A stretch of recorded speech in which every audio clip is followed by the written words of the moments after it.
ও যুবক, জীবনে লেখাপড়া করে ডাক্তার হইও, দোয়া করে যাই আমার দোয়া কবুল হবে না, হবে না, হবে না। তবে এই মাঠে বহু আল্লাহর বান্দা আছে যাদের দোয়া কবুল হবে বলে অন্তর সাক্ষী দেয়। দোয়া করি সবাই আমিন বলিও। আল্লাহ যুবক বাবারে স্কুলে পড়ো, ডাক্তার হও আলহামদুলিল্লাহ, ইঞ্জিনিয়ার হও আলহামদুলিল্লাহ, প্রফেসর হও আলহামদুলিল্লাহ।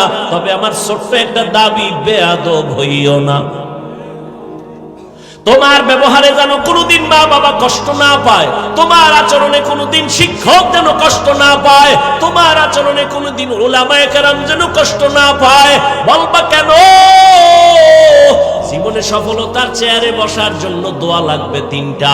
মা বাবার দোয়া লাগবে, শিক্ষকের দোয়া লাগবে, উলামায়ে কেরাম মুরব্বিদের দোয়া লাগবে। এরে আমি হাফিজুর রহমানের আমার আব্বা আম্মা কলিজা বইরা দোয়া দিয়া চেয়ারে বসাইছেন, কিন্তু বয়ান করা আমার আব্বা শিখান নাই, আম্মা শিখান নাই। আমার উস্তাদ শিক্ষকেরা হাতে ধরে ধরে ধরে ধরে আমাকে বয়ান শিখাইছেন।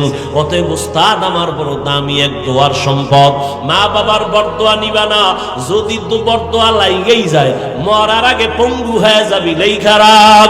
যদি শিক্ষকের বরদোয়া কলিজায় তোর লাইগা যায়, মরার আগে জীবনটা নষ্ট হয়ে যাবে, বিদ্যার জগৎ থেকে হারিয়ে যাবি, বিদ্যা আর থাকবে না।